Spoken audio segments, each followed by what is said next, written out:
All golf clubs are created equal, but that doesn't mean that they're all the same, which is why getting it wrong can be a costly business. But in this video, we're going to be talking through the top 10 things to avoid when buying new clubs.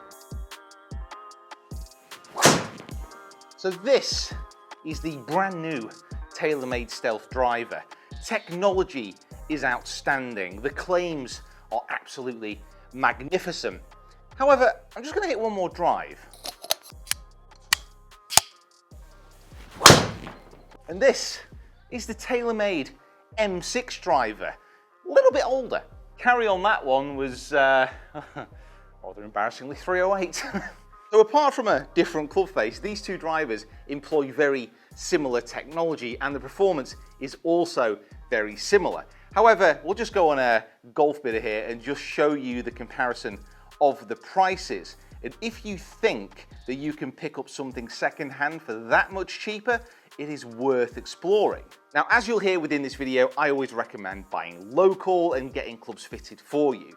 But if you are on a budget and you do know your specs, going secondhand might be a fantastic way to get some really good clubs for a cheaper price, so you don't have to buy new.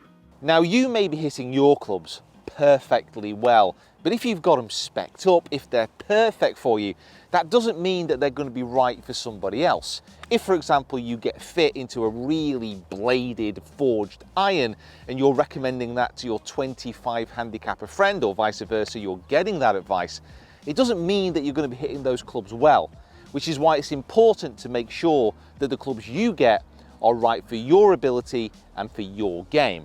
If you're enjoying this video, make sure you absolutely wallop that like button with unbridled enthusiasm, or risk being struck down by a terrible case of the shanks. And here we have a scene being played out across the world far too often every single day. A golfer has bought a very cheap set of clubs, a short-term investment hoping for a long-term gain, when in fact he's just found misery and pain. Ah, dearie me, dearie me. So here we have two completely contrasting price points on irons. This 8 iron, this Wilson, is part of one of the most horrendous box sets I've ever tested, and this Ping G425 is one of the most hardy, best irons I've ever tested. Now, there's absolutely no doubt that the Ping costs so much more than the Wilson, but you've got to be thinking about your irons as more of a long-term investment. If you buy a box set, the chances are they're not going to last you that long, and the chances are you're not going to be that happy with the performance. If you're willing to save up and invest more money in a club like a Ping, these are going to last you literally, if you look after them, for decades. Ping irons, super hard wearing. They're not the only hard wearing iron out there, but always try and think about the future rather than those short-term decisions. And everybody, get down into those comments. What irons have you got? How long have you had them? And also, what condition are they in? Share with the community. Let us know the best clubs out there. If you are in the market to buy new clubs, then oh my word, please get yourself fit. If you're going to buy off one of the major manufacturers as well, so your Ping, your TaylorMade, take your pick, you're going to be able to get yourself fit, whether that's by your local pro, a driving range, or going to a national fitting center like I did when I went down to Titleist. Now, I was very lucky, you know, that place is reserved normally for tour players, and I'm not saying you need to go to this extreme. A simple way to think about this is going to buy a pair of shoes. You need to make sure that you get the right size. You can wear sizes too big, you can potentially wear sizes too small, and you can still just about walk around.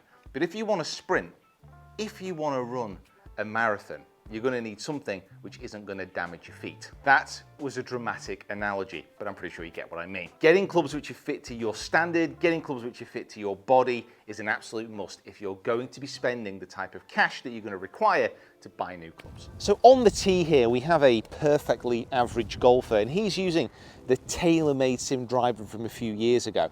A perfectly amazing club, but on off-center hits, it drops out the sky like a shot pheasant. So, unfortunately, that one is not for you. Try this one instead, sir. That is the Ping G425 Max from Ping. I mean, regarded as the most forgiving driver in the world. When you are choosing golf clubs, you don't have to be playing what the scratch golfers are hitting, what the tour players are gaming out on tour. Forgiveness is generally going to be so much more important to you as a normal golfer. So if you are ever in doubt, get that forgiving club, get all the help you can get, because golf, it's just a hard game. This is a very tricky one, but try not to let your ego get in the way of your decision when buying new golf clubs. Last year I injured my back, and actually coming back to playing was really difficult using my bladed clubs. So what I did is I stuck a set of Cleveland Launcher HB Turbos in the bag, potentially the ugliest iron ever made. But they are super duper forgiving, and that allowed me to actually get around the golf course in not too shabby a fashion without having to put too much energy into my shots. And I see this so often when amateur golfers insist on using long irons, for example.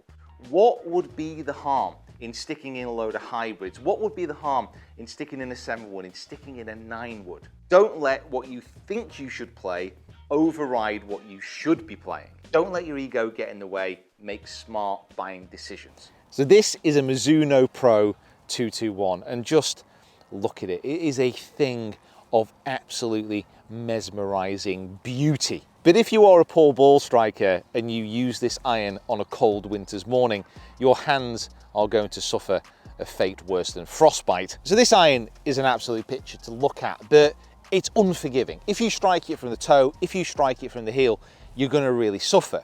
So if you don't have the game, if you're not at the current ability level to strike these irons, what's the point in getting them? You should never buy a club for your future perceived ability, because you might never get there. An iron like this is amazing to look at. When you strike it out the middle, it's an absolute world of joy, but gotta be realistic.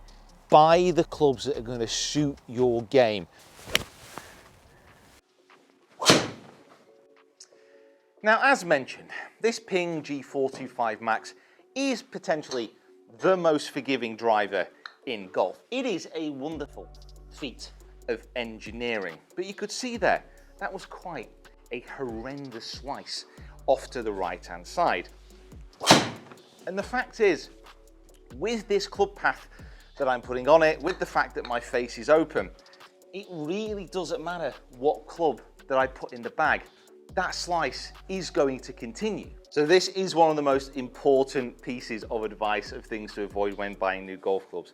Please, for the love of all things mighty, if you're putting on a swing which is slicing the ball about 60 yards through the air, new golf clubs are not going to help. Invest in lessons, invest time in actually improving your swing and improving your game. It's harder.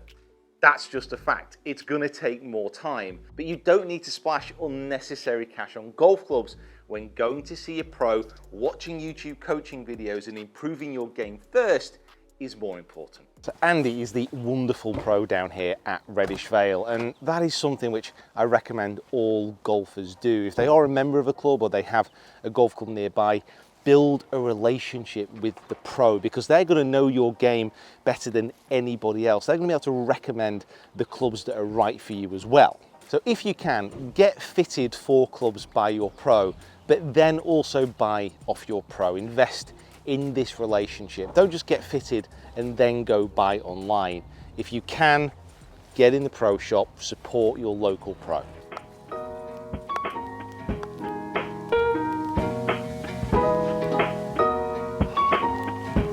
So gimmicky clubs and clubs that are often sold by telemarketing